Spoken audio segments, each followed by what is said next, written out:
ของความหักของเราเจ้าเดิ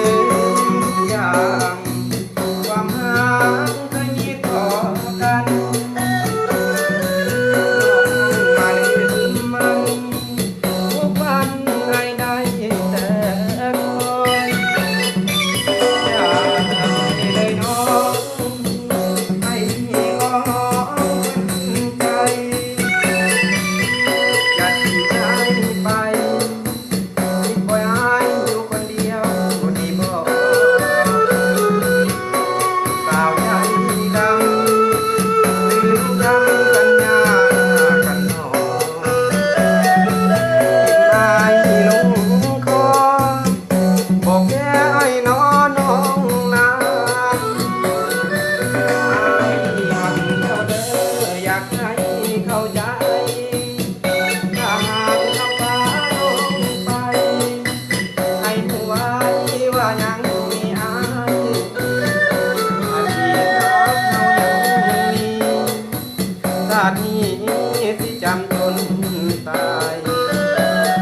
ถ้าเขาเชื่อเขาไม่ได้ให้น้องขึ้นมา เพื่อนบอกว่าฝากถึงคนไกลอันนี้คือจากใจของเพื่อน มันจะบอกจากเสียงเพลงขอให้คนไกลเข้าใจเด้อ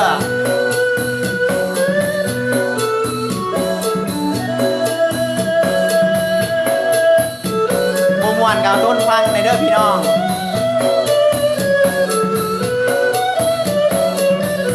อย่าไปเลยน้องให้นี่ของคนใจอย่าทิ้งให้ไปที่ปล่อยให้อยู่คนเดียวคนนี้บ่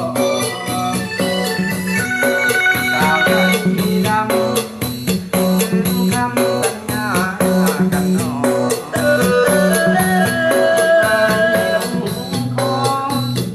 บอกแค่ให้นอนน้องนา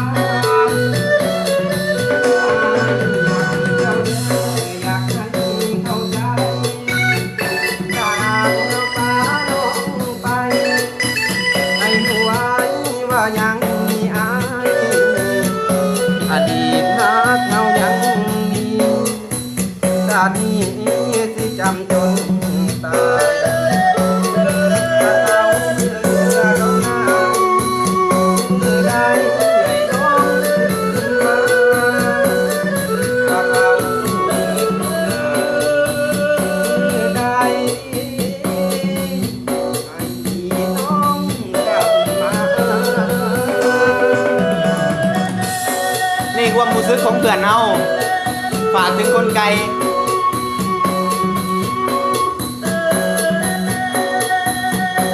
ว้าวแล้วว้าวเลยว้าวว่าได้อาย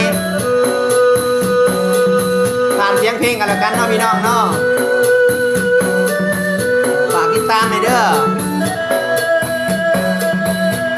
ขอบใจหลาย